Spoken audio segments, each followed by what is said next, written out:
Hi, we're still back on the 14th of April, and yes, it is still snowing out. Very sad. So we're gonna cook some more eggs. We already did the sous vide egg bites, which turned out beautiful. So now I'm just gonna do some boiled eggs in the Instant Pot. So the first thing I'm gonna do is I'm just gonna add a cup of cold water into the bottom. And I've got the trivet that comes with it in the bottom so that it's gonna hold the eggs. And these are about a week old eggs. They're from our farm, and I just wanted to use them up, so I'm going to make them for us as well as for our dogs.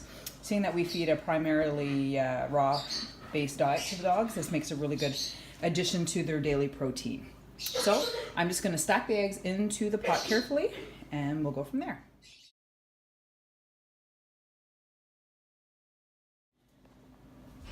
All right, so I've got all of my eggs, about 21, 22 of them added into my 8-quart Instant Pot. I've done as many as 4 dozen at a time, and it works perfect every time.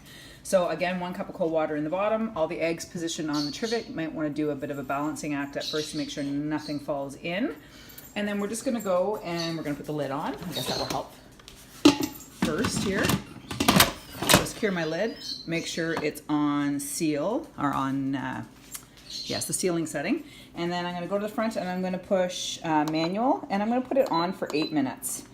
And you can either do it 8 minutes and then do a quick release, or you can do 12 minutes and then on low and do a slow release. I'm doing this 8 minutes on high.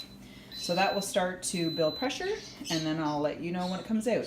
In the meantime, I'm going to prepare a large bowl with ice cold water in it, because when I take the eggs out, to help get the shells off quickly, putting it into a bath of cold water is going to help bring the temperature down and stop the cooking of the eggs. All right, so we're back, and I'm just running some cold water into my bowl. I also have some other cold water reserved in the freezer. And I'm going to come and I'm going to shut this off. It actually went about 2 minutes on the steam, the natural steaming release of pressure. And I'm going to release the rest of the pressure. Careful you don't burn yourself. And as soon as all the pressure is released, sorry for all the noise, I'm going to immediately put the eggs one by one into cold water. The cold water is going to help stop the cooking process, and it's going to help set the eggs so that they're easier to peel. So that's almost done, and as soon as the pin comes, then you know that you can move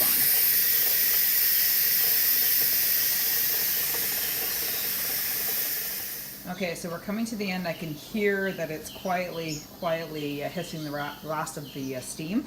I've got my sink with my container filled with cold water, and then I've got 2 other bouts of cold water off to the side. You can use ice cubes, but I don't have a whole heck of a lot made. And once the pin drops, we can open it up and keep a oven mitt hand close by, just in case you need to grab hold of one of the eggs if it's starting to slip or something like that, so you don't burn yourself. So I can hear it's almost ready for the pin. You'll see it drop. And almost there.